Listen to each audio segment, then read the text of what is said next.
Hey everybody, this is your host, Author Kate Perkins, and I'm coming to you live from an independent senior living facility, and this is Still Here, Adventures in Aging.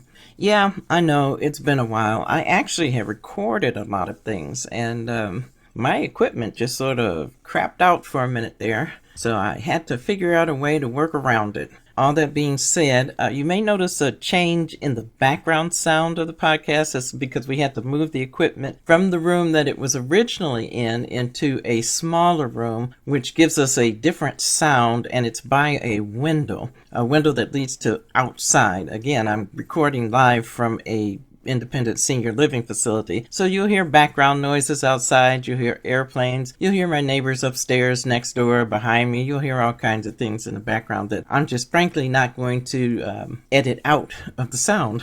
I'll try to make it as entertaining as possible because, again, like I've said in previous podcasts, people really don't want to talk about aging because it's not a very pleasant subject, but unfortunately it's something that we all do. So we have to know about what's going to go on, what's happening, and any kind of innovations or advances in the field. But right now we're going to talk about aging for beginners. How did I realize that I was beginning to age? I can think back to a distinctive time when I was in I think I was in my 40s, and I had taken a trip out of the country for my job. And if you've ever gone on a trip anywhere in or out of the country with your job or with coworkers, you tend to go out to eat in the evenings and get some of that excess energy and release some of that stress from sitting in there having meetings all day about things that could have been emails. So I went out to eat, and I don't normally do that because I'm kind of an introverted person, so I just really didn't like going out a lot with co-workers after work. But I went out to eat. I thought, I gotta eat, and we're all gonna go to the same place, so I can't be just totally antisocial and sit at that table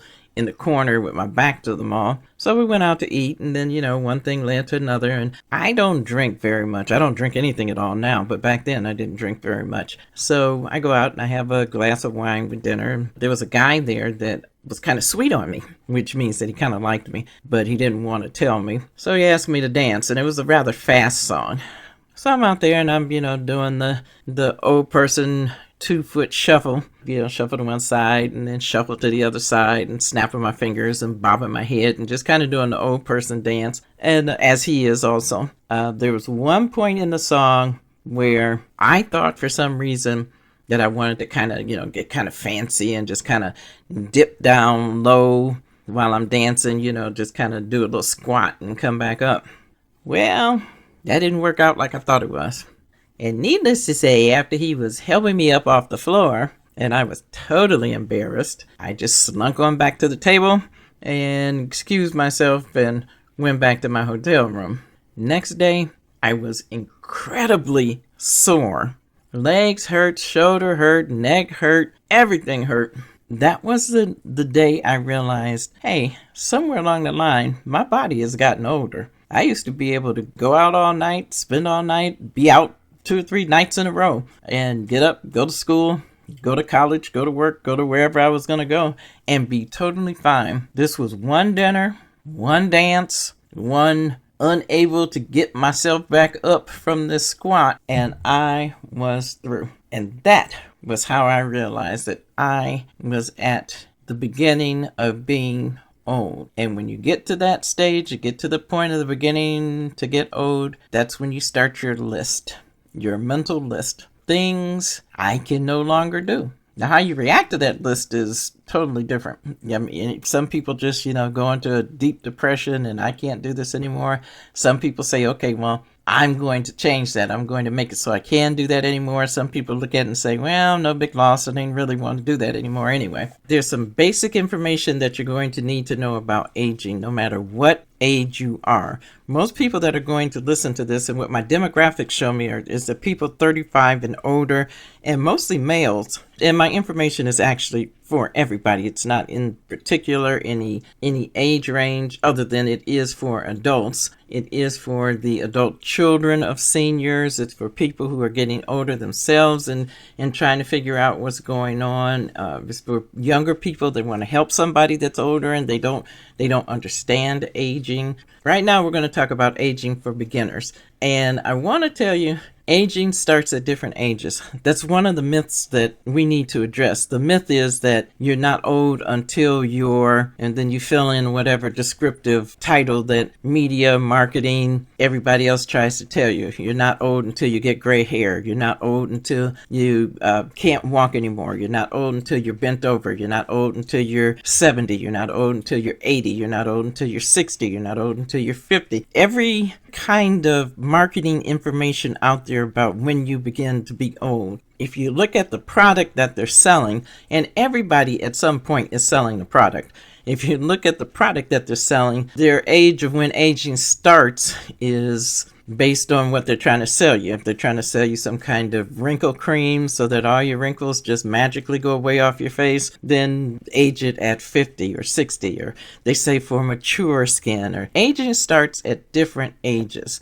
There's a general description of aging that is accepted by generally the medical field. When I say medical, I'm not just talking about doctors and psychiatrists. I'm also talking about social workers and people that gerontologists, people that study aging. There's a group of ages that they come to think of as like the young old, the old. Ages cover a span of ages that even that isn't set in stone, because you never really know what type of old person that you're going to be. You don't know whether you're going to have physical issues or not. And you can do all the stuff, you can do all the right things when you're younger. You could work out, you could eat right, you could rest, but there's also genetics and environment, like environmental stress. Both of those play a major role in aging. Now, doing those things, I'm not saying doing those things are worthless. So if you do work out and eat right and get plenty of sleep and rest and take care of yourself, you probably statistically will stand a better chance of not developing certain diseases or mobility issues as you get older. But again, genetics and environment play a big part in that too. Also, there's a lot of people don't know that there's actually help for aging. Not help in the terms that you're going to think about, not help in the fact that you can take a pill and suddenly you don't get older, even though research now is heading in that direction. They're trying to find methods of stopping aging. And speaking of somebody that is on the other side of aging, not the youthful side, I don't think I really want to do that. Way this world is going, I'm not sure I really want to stick around. I'm not suicidal, don't get me wrong. So if you ever hear about me committing suicide, then I want all you listeners to band together and turn into detectives and find out who killed me, because I'm not a suicidal person, but I'm also not that interested in hanging around. I used to listen to older people when I was younger, and I used to, because I had to be around them, because I was the youngest in my family. And I've told you all this story before, and if you've looked at any of my YouTube channels, you've seen that I was the baby of the family, so I was always around grown-ups and older people. And I used to hear them say, oh, things aren't the way they were in the past. Back when I was young, this, that, and the other.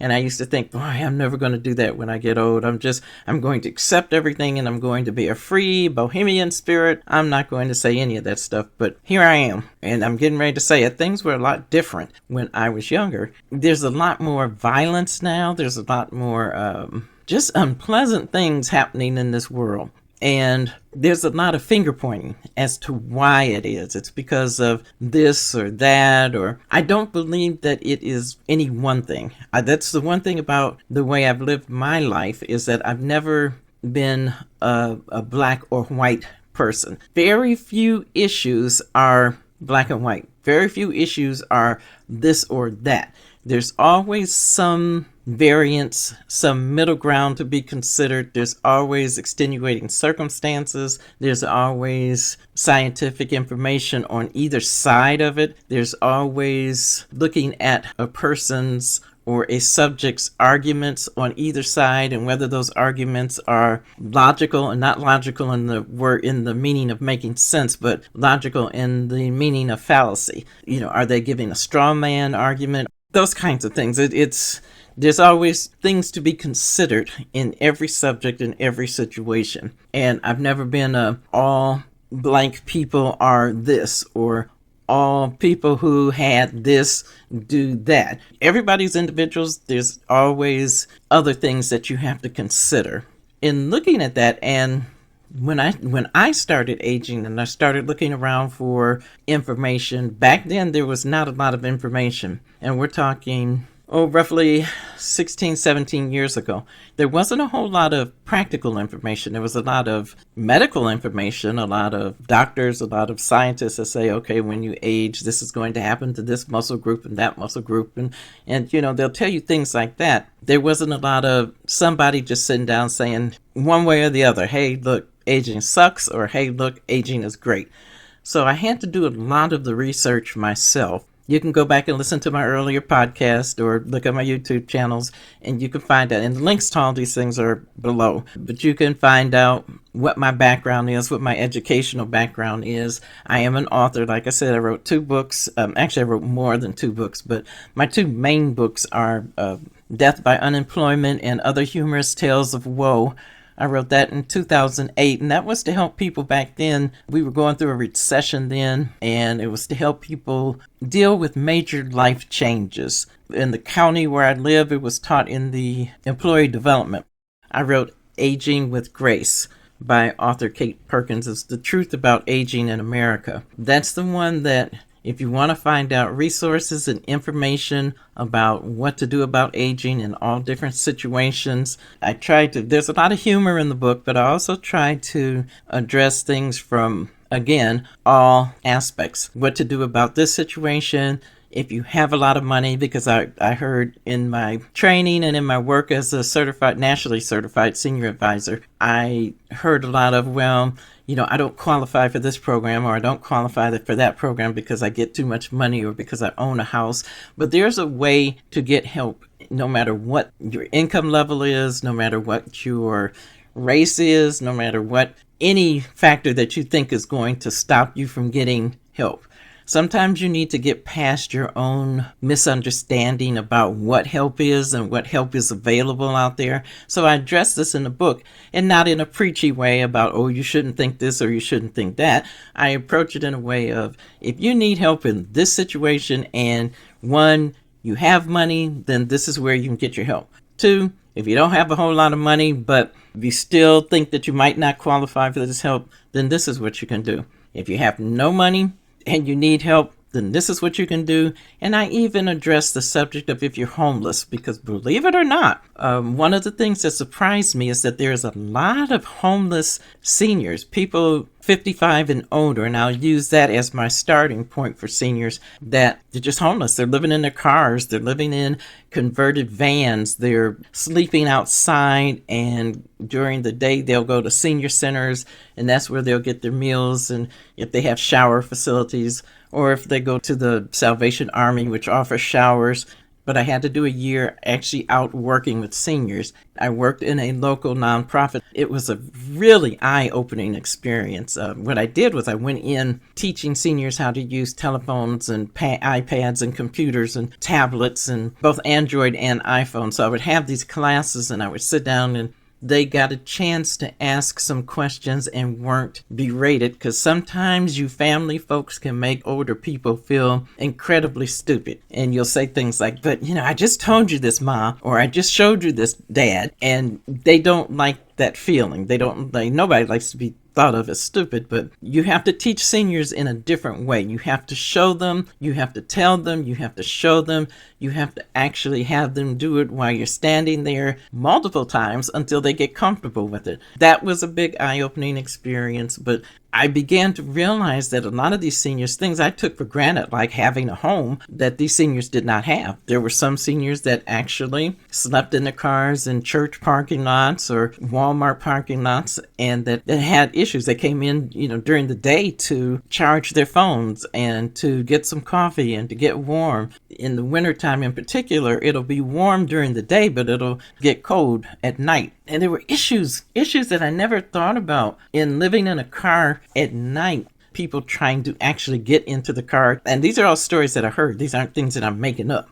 And then there was an issue of not having any light. So they don't have a way to actually plug in their phones or tablets. So they have to make sure it's charged before they get into the car at night. And these are seniors. I'm not talking about young people. Once they get in, they need light. So unless they park up under a street light or a light that's in a parking lot, then, they can't really do anything because they're sitting in the car in the dark. When you add all of those things together, if you're a senior and you start thinking about if you have things like arthritis, or if you have mobility issues, or if you have to take medications at certain times, these are all issues that become pretty near impossible for older people. And these are people that have worked all their lives. For whatever reason, they cannot work anymore. And there's a lot of ageism that's still out there, a lot of people that just won't give them a job. There are some mental health issues, there are some drug issues, but most of the seniors that I found, it was financial issues that they were living in their car. They just could not afford the cost of living anymore. And for all you people out there who think that Social Security and pensions are big money-making things, and that, I can't wait till I get older, this is another myth that beginners in aging need to address and think about. You only get Social Security, regular Social Security, if you've actually worked in your lifetime and if you've actually worked a certain amount of time. At one point, it was 10 years. At one point, it was you had to have 40 units or 40 credits, which actually came out to be 10 years. You have to have a certain amount of time working, and then with the jobs that you work, that you paid into Social Security, because there are jobs that don't pay into Social Security, like federal jobs, county jobs, state jobs, city jobs, any kind of government type job, they don't normally pay into Social Security. You have a private pension for those. So if you're working in a job that pays into Social Security, you have to have 10 years worth of work experience in your life. The issue and the problem came in is that if you work a job, let's say you work retail for 10 years, or you work a supermarket, or you work in a job that was a minimum wage job, when it comes time to get the Social Security, which you have to get at a certain age, so you can't just get it early. It's not like you can work the 10 years, stop, and then get the Social Security unless you have some kind of physical disability. So if you don't have a physical disability and you want to get just regular Social Security, which you have to get at a certain age, and I keep saying certain age because I do know with that, depending on when you were born, the age range changes. So it could be anywhere from 62, which is getting it early and getting 75% less of the money, to 66, and I think it has gone up to 72. You have to wait in between when you stop working and the age of 72 to actually get it. And if you've worked in a minimum wage job all those time, your Social Security is going to be based on your earnings. So it's not like you're just all of a sudden going to start getting $1 million a month. It all depends on how much you got a month while you were working. So you've got these seniors now that are older, that at the time that they were working and at the time that they were in minimum wage was a lot lower than it is now. So that whole issue was a lot more complex than what they were letting you know, because these are the things that they won't tell you. Back then, seniors now didn't make that much money if they were working in service industry jobs. So now that they're Social Security age, they're not getting that much money. So they can't live on today's standard of living with money that they made back before. So that's how you end up getting seniors that live in their cars, seniors that have to go to homes, seniors that have to find housing, which is another whole subject we'll talk about, because we are going to talk about aging and finances later also. Because there's also something that seniors don't take, or people don't take into consideration, is what a person's life would be getting physically ill, getting sick, living off of that and paying medical bills. Filing bankruptcy is not going to help, because that'll only stop it from at that point. There's a whole lot of things, and like I said, we'll talk about this in depth, but what can be done if you're faced with health issues and you still need to work and you still need to make money. That's going to be another episode. So there's things that happen that you don't count on. You can work out, you can eat right, you can sleep all you want to, but if you have certain genetic things that go wrong, there's all kinds of things that you don't know. It seems and sounds scary, especially if you're beginning the aging journey, but if you're ready for it, if you have information, it's best to have information and knowledge and be ready for something that doesn't happen than to not have any kind of information and knowledge and have it catch you totally by surprise. So I want you to know that even though if you're beginning in this aging journey, that there is help out there for aging. The information is scattered, but it's better now than it has been before. You can look for my book. I'll list links down below on where you can get my books. You can get the Aging with Grace book in a soft cover copy from Amazon, but you have to do it by author Kate Perkins, because there's a lot of books with that title. And you can get the ebook from Amazon for 99 cents. But I'm going to tell you, if you get the ebook from Amazon for 99 cents, I only get 35 cents from that. If you want to get an e-copy and help me get a little bit more than 35 cents, there's also going to be a link down below with that book. You can get Death by Unemployment and Other Humorous Tales of Woe and other books that I've written. And they're still not that expensive. I think they're like anywhere from $1.99 to I think the highest is $3.99 or something like that. So, but they're all ebooks.